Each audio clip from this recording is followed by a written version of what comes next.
What's up, Simonics? It is becoming fall in Germany, so I feel a bit cold, but I want to make you feel a bit warmer today by answering your questions. So over the last weeks, or in general over the last time, I received a couple of questions on Instagram, Twitter, Facebook, under the YouTube videos. Today I want to answer your questions about getting started as a developer, becoming better, developing yourself, experiences by using my own experience and the things I have learned over the past 10 years perhaps. So whether you're just starting out or you're in college, university learning to program, or if you're already having a job and want to develop yourself, this video is certainly especially for you.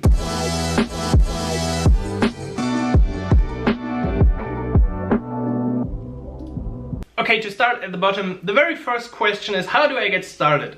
Well, how I got started 15 years ago isn't really the way you should get started right now, because I was reading books back then, the internet was pretty new, all these things were totally new to me. Most of you get access to internet if you're watching this video, so you can browse every page, every tutorial, every guide, every course out there and learn a lot. But that's actually the problem, because there are so many courses and tutorials about different topics that you just don't know where to start, which is actually one of the reasons why I started my academy for Ionic learners. If you're currently 15, 20 and simply want to get started with programming, the advice I give to most people, or actually this advice would also count if they're already 50 or 60 and want to transition into programming because you feel like that's the future, simply join something like the free code camp. This is a program that's free where you can go through various courses and develop own little projects along their schedule. It doesn't really matter which language this is. There are also code camps for other languages, but free code camp is one of the most known, I think. It starts with HTML, CSS and JavaScript, which are, I think, basic skills that every developer should kinda have, because at some point we all need a website or somebody wants us to fix something in a website. These skills are definitely fundamental. When you're already in college, university, whatever, and you're maybe getting a degree in computer technology, the problem for me was that I could basically create awesome SQL inner joins and write statements in SQL, or show you how in Java a facade or a factory pattern look like, but I couldn't really work on anything real. So therefore I went out on my own. I learned back then Objective-C, simply because I want to have something that I can really use in the real world. Okay, Java can be used in the real world, but yeah, well, let's not start the bashing. If you want to get started, simply pick one of those courses that really show you how to build projects from zero to whatever, and that's the way I would get started today.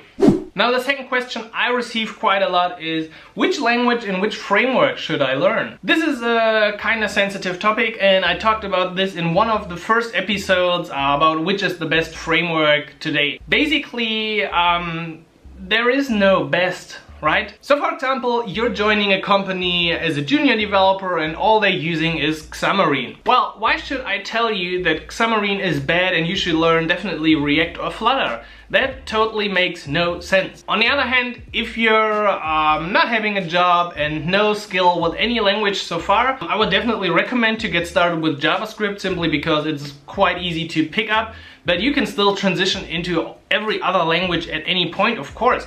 All of them are great, and it basically depends on where you want to go with your career. If you want to get into the front-end side, maybe something like JavaScript with a JS framework works. Perhaps you want to work more in the corporate world. In that case, Java is definitely something you should consider. If you're going to get into AI or so, I think they are heavy users of Python. If you want to get to a startup world, I think definitely React, Angular, and perhaps Ruby, maybe. I don't know. Is Ruby still relevant? I don't know. So the question about which framework and which language should I learn definitely also already depends on where you want to go with your career.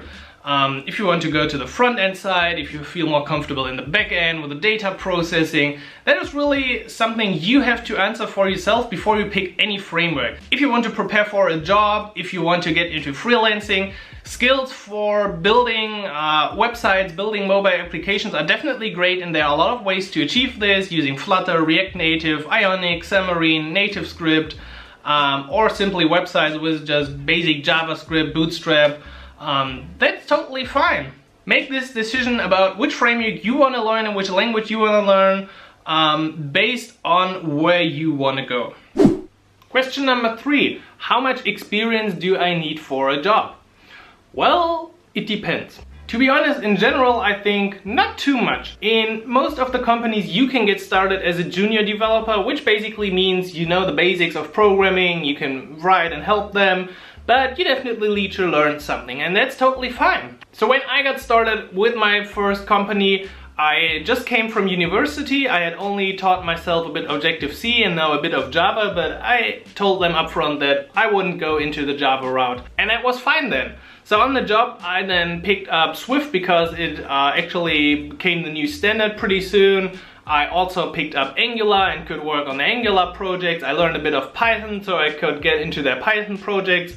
And I really started this with really low level of experience. Of course, if you're applying for a job in Google, Facebook, and certainly higher position, I also guess you're not watching this video because you're already perhaps a senior. Then of course you need other skills. You need to know how to structure a complete system, how API works, how a lot of things in the programming world work. But that's a different story when you're just getting started. And therefore, be honest with your skills. Let the company know what you already can, what you've done, on which project you've worked. Perhaps show them some work examples, and just be honest with your experiences. I've also been on the other side of the table and interviewed some developers on the old and other companies. And the thing I look for is something I learned from my first boss actually, and that is that people have a passion for what they want to do. It really doesn't matter too much how good they already are. So I would never tell somebody to write me a code on the table. That's just, I don't see the benefit of writing this. If I would go to a programming interview and you tell me that I should now write a quicksort on paper, I would just leave the room, honestly. I couldn't do this. But still, I feel comfortable in what I know where to look it up, I know how to include it, so I'm like the perfect... maybe I should add Stack Overflow to my CV. And like these smart bars, you know, from 0 to 100, 50% CSS, 80% JS, 100% Stack Overflow skill. But really, show passion for what you want to do, for the job you want to do, to learn something new and be excited about the opportunity, and that for me would count a lot more than actual skills and just being not really interested in a topic, totally unmotivated, and that's a bad starting point, I can tell you. Final question: when am I qualified enough to accept freelance projects so the client don't feel like I totally mess up everything? This question is related to another topic. I think it's called imposter syndrome, where you're actually pretty good but you're not confident with your skills.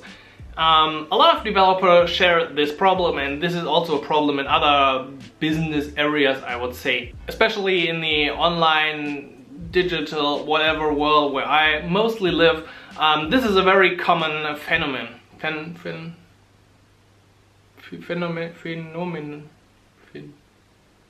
back to the question, how much experience do I need?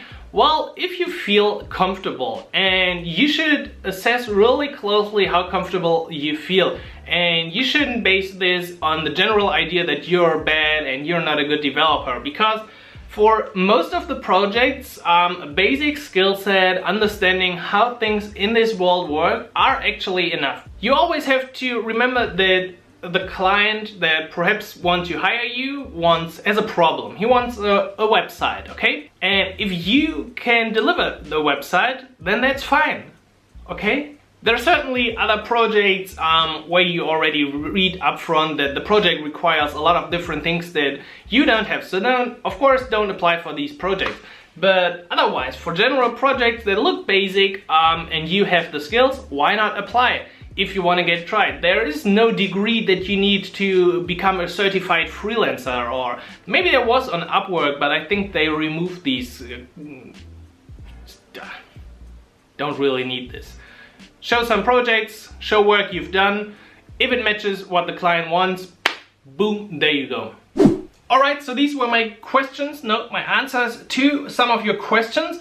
I feel like a lot of these questions actually come from the massive overflow of information on the internet. Just research when can I accept a freelance project. I haven't done it, but I guess you will get like 100,000 results that you could read through, and after them you wouldn't know a thing more. Everyone has a different opinion about this, and I feel like a lot of them are making it very complicated or look very complicated from the outside. I don't know why. Because I don't know if I mentioned this quote, but a lot of people are waiting for permission. They're waiting for permission to be good, permission to know they can get started with freelancing or something like this. But the truth is there's nobody giving you permission, and you're the only one responsible. And once you understand that you can build things, you can change this world, you can do more than you could do a year ago, then you start to understand that you're actually in control and that you don't need permission from anyone else. Of course, if you want to get a degree, yeah, you need permission from that university to have good grades and so on.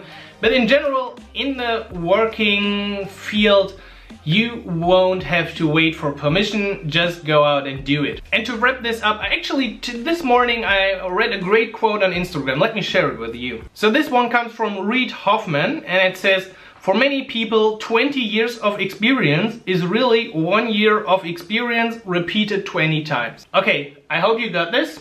Think about this. That's your task for this week. Hopefully you will come to the conclusion that this is certainly true in a lot of cases, and I hope you won't repeat your 1 year of experience just 20 times. So I hope you enjoyed this episode. If you did, leave a like. If you got other questions, leave a question. If you're not subscribed. And if you would tell a friend about the episode that could need this information, then go ahead. So this week, go out, get some new experiences, be confident with your skills, and always remember, Pikachu is at your side. So Pikachu and me, we're going back to work. I hope you have a great week, and as always, happy coding, Simon.